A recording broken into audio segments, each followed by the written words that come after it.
Now, we're going to join Arit, who has gone to Essex to visit a new housing estate with an innovative approach to its gardens.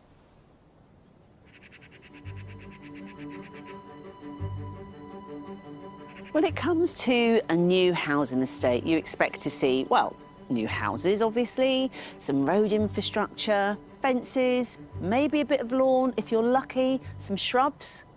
But this is a housing estate with a difference. When I drive into the estate, it brings a smile to my face every time. They are full of flowers, bright colours. They just bring joy to you when you look out your window and make you feel happy. This is Chattowood, a development of 86 houses in the village of Elmstead Market in Essex. I'm here because it's raised the bar when it comes to planting on a new estate, because 50% of the gardens are anything but typical. It's so exciting to see this amount of planting on a new development. All the plants are up close and personal to the houses. Gaura, steeper, herbs. You wouldn't expect to see this.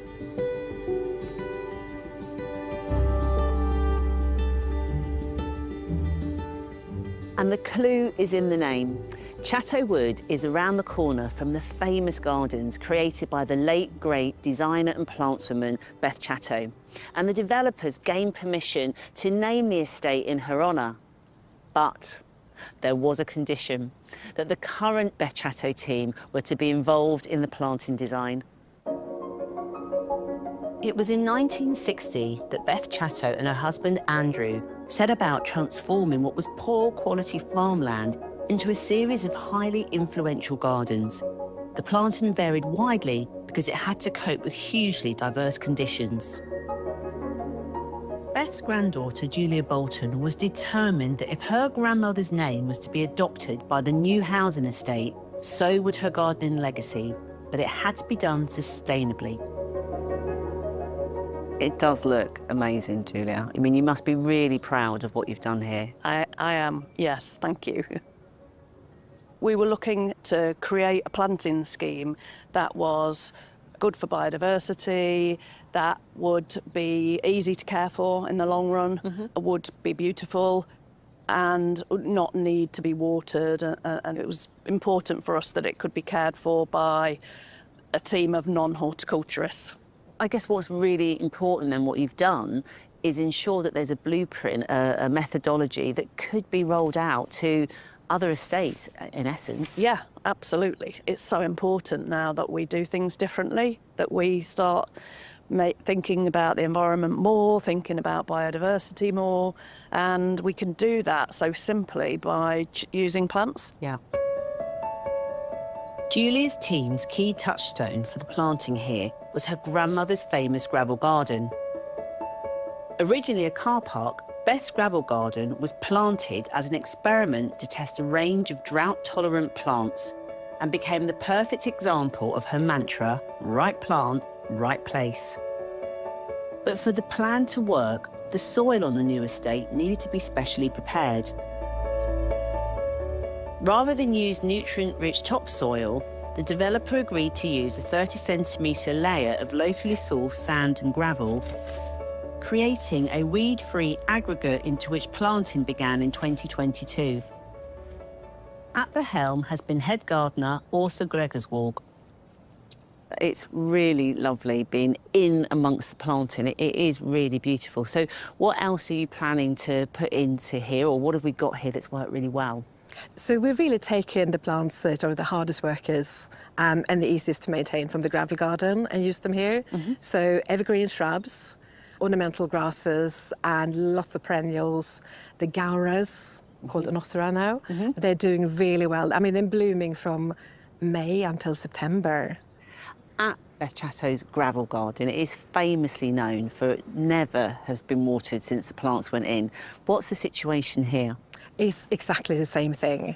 So we only water when planting. If it's a really hot, dry spell, we might have to keep an eye on the plants for 1 or 2 weeks afterwards. I mean, that's a great ethos, and It obviously is. they are loving it and thriving in it. But in terms of the care for you and the team, what's the sort of care regime? How many of you are coming and how often? So it's 16 hours per month. So 2 people for 1 day a month. For the whole estate? For the whole estate. Wow. It's right plant, right place. Yeah.